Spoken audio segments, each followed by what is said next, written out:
Experienced investors know that a property manager makes or breaks an investment. But what do they actually do?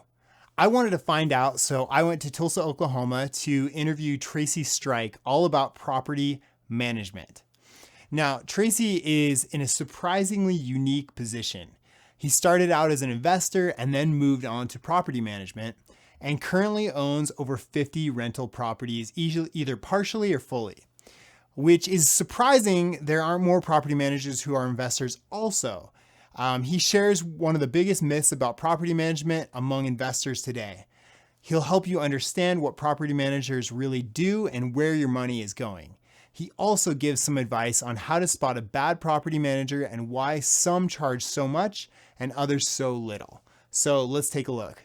Welcome to Seeking Unemployment, a show dedicated to the most efficient way to financial freedom. What do you find is the biggest misconception that investors have about property managers? Okay, so I see this all the time in the online forums that people think that they hire a property manager and then that property manager's interests are not aligned with theirs as the owner. For example, well, if you charge me a leasing fee, you're incentivized to turn the property over, so you can charge me another leasing fee. Yeah. If you keep the late fee, you're incentivized as a property manager for them to pay late, which is, to me, a lack of education about what a property manager does, because I would rather never get a late fee and everybody pay on time and never have turnover and never make a leasing fee the rest of my life. They don't understand the kind of work that creates for leasing. For us, leasing is a break-even proposition. By the time we spend the time, put it out there, and then pay our people, if one of my people lease something, I've got to pay them. They don't work for free. So by the time I pay them, leasing is pretty much break-even for us. But now we've set our fee structure for that, because I don't necessarily need to make money on the leasing fee. Yeah. So some people charge 100% of 1 month's rent, 50%, 75%. We do a flat fee on that, and we do $400 tenant placement, and that is literally about what it costs me. But like on late fees, you know how much work once they're late? It starts like you've got to post it on their door. You've got to back it up with a certified mail. We're going to send the certified mail. We've got to send it to the attorney. It's all kinds of stuff, and people get all upset. Well, they kept the $50 late fee. We did way more than $50 in work. Trust me. So especially if you've got somebody that, they're giving you a discount and they're doing it for 6-7%, and then they're going to charge you for, it's kind of like an a la carte deal. If you're asking them to do more, they're going to charge you more. It's like if you went to a mechanic and you asked them after changing the windshield wipers, do you mind swapping the head gaskets over there? Right. They're probably going to charge you more. Yeah. So I say, if you don't feel like your property manager is aligned with you and on the same team as you need to find a new property manager. And it may not be them. It may be you, or it may be them. I don't know. But you need to trust your property manager. Now, that doesn't mean hire somebody and automatically trust them. They need to find the guy that you can trust. Right, and they need to prove themselves to be trustworthy. So we don't expect, it's kind of like what to expect from that new owner. We don't expect them to just start getting the statements and trust what's there is right. They want to review it. We need to walk them through that review, earn the trust, show them, here's the transparency. We sent out the plumber, and here's the bill for $125. We paid your electric bill, and here's the bill scanned in and attached for $45.86. We want it to be very transparent where we're spending their money. Sure. And so with that topic in mind, how important do you think, and of course you, by your nature, you're going to be biased on this one, but how important do you think it is to have your property manager also be an investor? Well, I like it. Skin in the game. Right. I like it because they have perspective on what it's like to be blindsided with a tenant moving out without notice, a tenant tearing up the place, a tenant not paying, a hot water tank going out, all over the garage on Saturday afternoon and having to pay extra. But also having the perspective of looking at it like, if this is my house, and this is the way I try to look at it, I'm a tenant call and say, hey, my sewer's backing up. It's Sunday afternoon. Okay, is it all over your bathroom floor? No, it's backing up into the bathtub. All right, so that's contained. You do have another shower that you can use. We're going to send somebody out Monday morning and only pay $120 to have them show up instead of paying $190 to show up at time and a half for something like, what's an emergency? What's not an emergency? As an investor who's spent money on stuff, on houses, on repairs, to have them have that perspective also as a property manager of how to handle your property.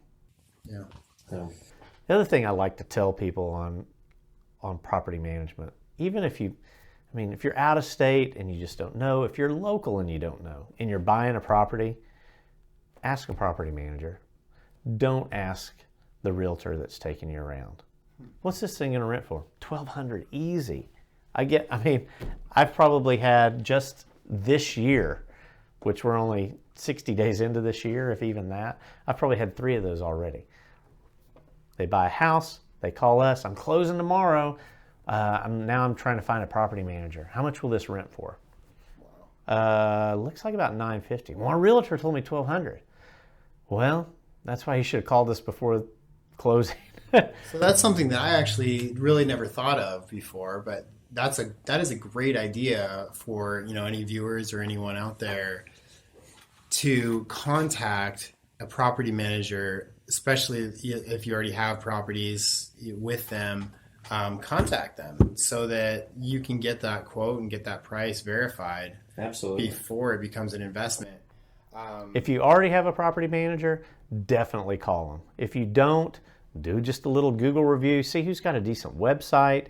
A lot of them, like ours at rentersplace.com, thank you for the we have a little widget on there that you can put in your address and it'll kick you out a nice report and tell you, that's what it's going to rent for. Now, if you're in Seattle and you log on to mine, you're going to get a call. So find somebody in Seattle that's got the same thing on theirs. But it's nice and simple. So at least you've got that to go off of. But we welcome the call because, one, gives us an opportunity to talk to you about, well, maybe we can manage it for you. But two, tell people it's like a difference in a one-night stand and a long-term relationship. If I tell you it's going to rent for $1,000, I've got to live with that because I'm managing it. True. If I'm a realtor looking to make a sales transaction, one-time transaction, I want my 3%, and I need to tell you it's going to rent for $1,200, I may or may not. I'm not going to, but depending on that realtor may say, hey, $1,200, don't worry about it. Because they want their 3%. It's a one-night stand because they don't deal with you any after that. That sounds like a really bad real estate agent because they really there are a lot of them. The good agents I know are the ones that are absolutely in it for the long haul, and they do all kinds of give back things to past clients that they've worked with, and those are usually the ones that are really crushing it. Yeah, they are. But those, it's it's the 80-20, right? There's 20% of people that are doing it right, and there's 80% that are just hoping they can sell a house this year. Yeah. Licensing is different for property managers. So most states do require that you are a broker, working under a broker with a real estate license to be a property manager. There are some states that don't, but there's not many of those left. So do other brokers, I'm surprised. We go to a lot of conferences with other property managers, investors and stuff. I'm surprised at how many brokers that are property managers don't own property themselves. Yeah. We started our property management company because we were investors and we thought, okay, if we were managing our own properties, what would that look like? What are the systems we would want in place to manage our properties? What's the pricing we would want in place to manage our properties? What makes sense as an investor? So if I'm looking at it as an investor, what makes sense for me to use Renter's Place? And if they charge too much, then it doesn't make sense for me to use them. But then having been in the business long enough, you also understand there's kind of a minimum that you can charge for it to make sense to manage it. So, I mean, I had a call last week from a guy who had 3 houses in Oklahoma City, and he wanted to know if I'd manage them for 6%. I was like, probably not, because they were kind of towards the low end anyway. And he said, well, that's what my current manager's doing it for. And I said, are you happy with your current manager? Obviously not, because he's calling me. And he says, no, he's doing a terrible job. It's like, okay, well, listen to what you're saying, and there's a reason, because I've kind of got it set at about $900.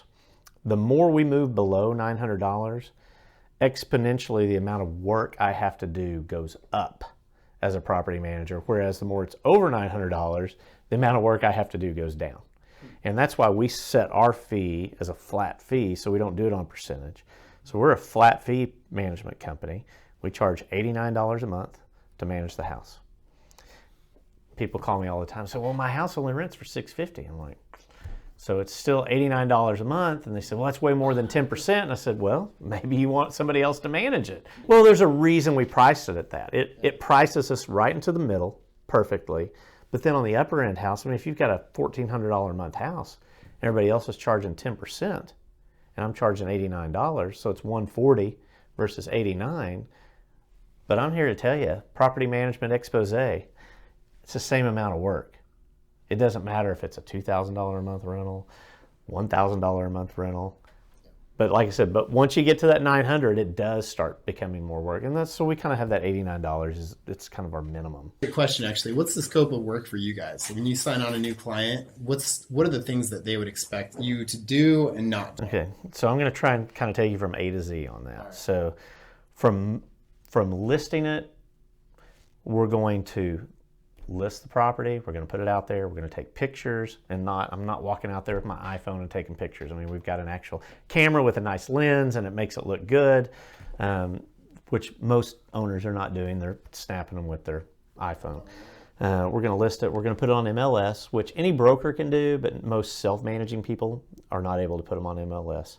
And that pushes it out to a lot of places just automatically to Zillow and Trulia and Realtor.com and things like that. We're going to do a full move-in inspection.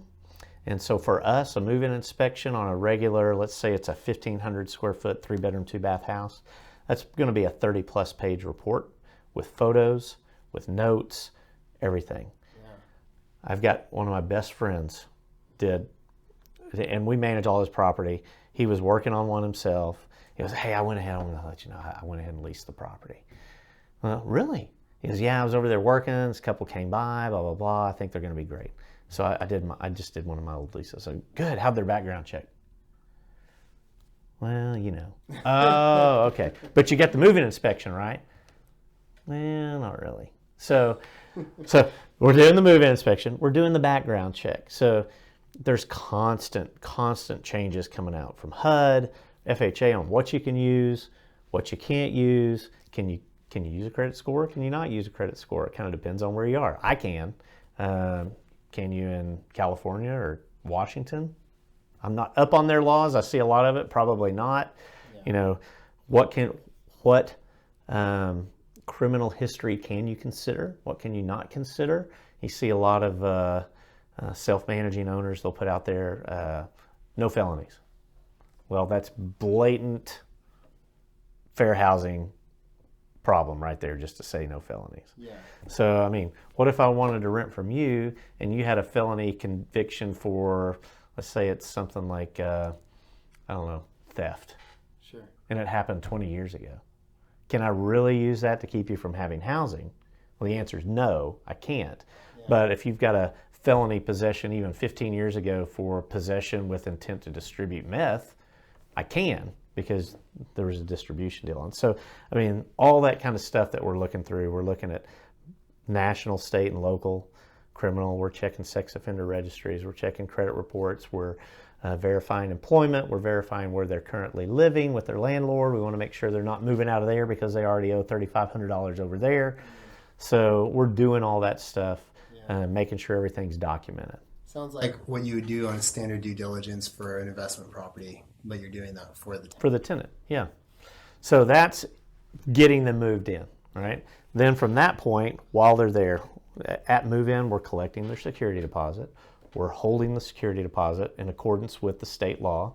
Most every state has their own rules on what you have to do with that money. But the short of it is you have to keep that in a separate escrow account because it's not my money and it's not your money if you're the owner. It's the tenant's money. So we are merely holding that money for them. So that money is like that's what you usually take when you go on your Vegas trips and stuff? Yes. Yes. Wait. No.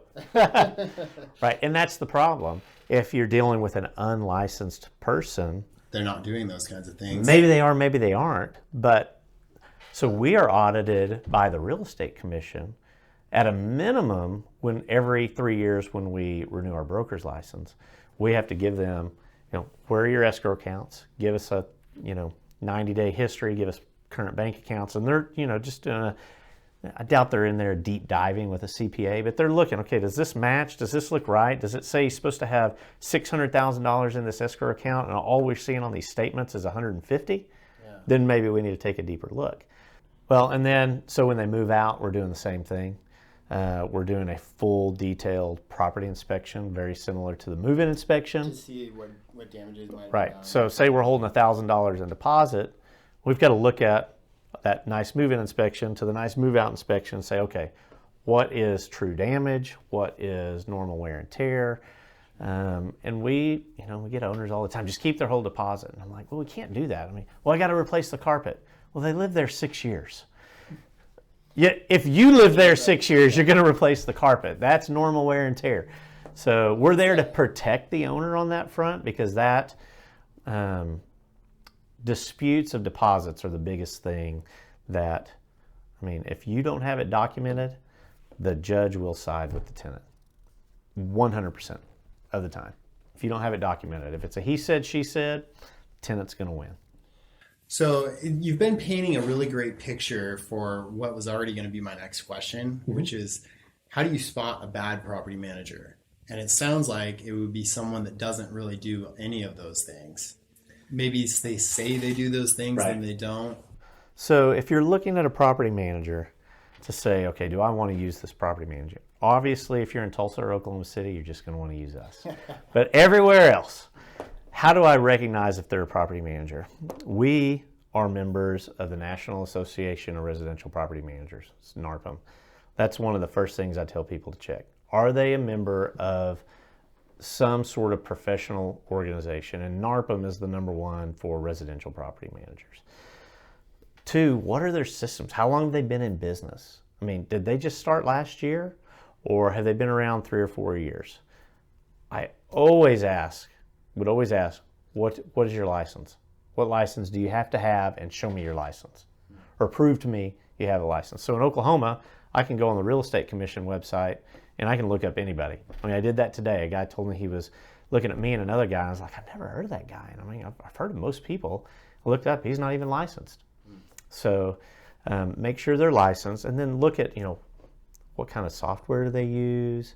If they say they use Excel, run the other way. There's so many great property management softwares right now that it is, as a professional, if they're not using one, they're not a professional. Yeah. And those are just some of the basics I would ask them. How many doors do you manage? What's your vacancy? If they're a professional property management company, they will know some of those numbers. If you say, what's your vacancy? And they say, I don't know, I think about blah, blah, blah. We track ours weekly. We know what it is. So, there's some of those points of what's your average rent? If you've got a $1,800 a month rental and they're renting a bunch of small multifamily $650 units, they may be a great property manager for that. Yeah. Or my house is Section 8. Do you deal with Section 8? If it's the guy doing all the $1,800 a month rentals, he's not dealing with Section 8. So ask specifics about your property and what they do. That's smart. That's really good advice. So I would think also rates. Mm-hmm. If you see somebody charging 2%, 3%, it's probably a pretty good red flag. Absolutely. I know where the conversation's going when I'm talking to somebody if the first thing they ask is, what do you charge? Oh, that's the same with every industry, though. Versus, we're 20 minutes into the conversation and I bring it up. So I listen, it's like you said, every industry, cheaper is not always better. Yeah. So tell me this, so viewers can understand, because I'm curious too. If you take somebody's property under management and you go through all the tenant checks and you're doing this is a lot of work. What do you think your cost is on that? I mean, are you comfortable with sharing that, or? I mean, I don't know if I have that like down to the dollar amount, like what my cost is for leasing, or Right, I mean, I've got a little bit of an idea. Where I'm going with this is if you have somebody that's only asking you for maybe $50 a month or $20 a month to manage a property, to me that says they're not doing probably enough to actually manage it because of how much work is being involved. Right. And so I think it's helpful for people watching to see, okay, he's charging $90 a month, but it's costing him about maybe 50, 60 a month. In his own time, in his own resources, whatever it may be. So most property managers in the industry, if they're making 10 to 15%, they're probably a little bit above average, and the guys that are making kind of in that 22 to 25% are really the top performers of the property management. Now, that's different from market to market. So if I'm in San Diego and I'm clearing 20% versus I'm in Tulsa clearing 20%, well, I'm charging $89. In San Diego, if his average rent's, $2,500 and they're making $250, then it's a bigger, they're getting a little bit more money for what they're doing. And it's probably pretty similar amount of workload. Yeah, so the guys that are doing the dirt dog cheap, the 6%, or the, I'll do it for $45, $50 a month, I call those, they're just the one-man show. They're doing everything they can to build their business. We were all there. I was there at one point where I would, I'll take your property. You want to hear about it? No, I will take your property. I don't have enough to do to justify saying no. We interview the owners now as much as they interview us. I mean, I was with a guy we were in one of his houses. He had 8 houses. This one came vacant. We had just taken him on, and I said, okay, what are we going to do to turn this over? And he goes, just clean the carpet in here. I was like, whoa. Somebody clearly parked their motorcycle in here, broke down the engine and built it back up again, and the leftovers on the floor. There's no clean that carpet. He goes, well, it'll be good enough. And I told him right then, I was like, you know what? Not a good fit. Wish you well, no hard feelings, but we can't be your manager because that's not the way we work. Now, if I only had 20 homes under management, I'm just going to figure it out. So, cheaper, like I said, cheaper is not always better, but there are guys that are doing a good job that are charging a little less, but as they scale, they realize I can't keep charging that because all of a sudden you get to a point where you can't do it all, and you were doing it for so cheap because you're like, I can live off this, and then you have to hire somebody, and all of a sudden you're like, oh crap, now I'm just paying them and I'm not making anything. Well, the reality is, as soon as you start paying somebody to do that, you realize what your real costs were. Right. So all you're doing at that point is just discounting your own value, and that's really not fair to anyone. It's definitely not fair to yourself, but when you're trying to build a business, a lot of times you don't realize it. You're like, hey, I'll work 12 hours a day and do whatever I have to do. Yeah. But at some point, you just realize, man, I can't manage your house for $60. So somebody might. Go find them if that's what you want. Somebody might. But we try and we want to be in the middle. We're not going to ever be the cheapest. We're probably not going to be the most expensive either. So we just want to be somewhere in the middle. So if people feel like they can find that little kind of a happy spot in the middle. It's kind of like when you go in to buy, when I'm doing a flip on a house, I never buy the cheapest, but I never buy the most expensive on those appliances. I don't want the dishwasher that looks like you just go and turn it, but you also don't need the, $850 dishwasher in a rental house. So. Hey guys, thanks for watching. If you want to reach out to Tracy, his links will be in the description below. He's a great person to get in contact with if you're looking to buy or sell or invest from out of state, or even just get a property management solution from. I really encourage you to reach out to him. You can click on the subscribe button for more real estate investing content, and then this video up here from Matt Snade, all about developing his own real estate reporting system and why it's made him truckloads in returns from following that system. If you're interested in investing passively through multifamily apartments, let's chat, the two of us, and get that ball rolling. You can click on that link in the description below as always. And I'll see you guys on the next one. Thanks so much.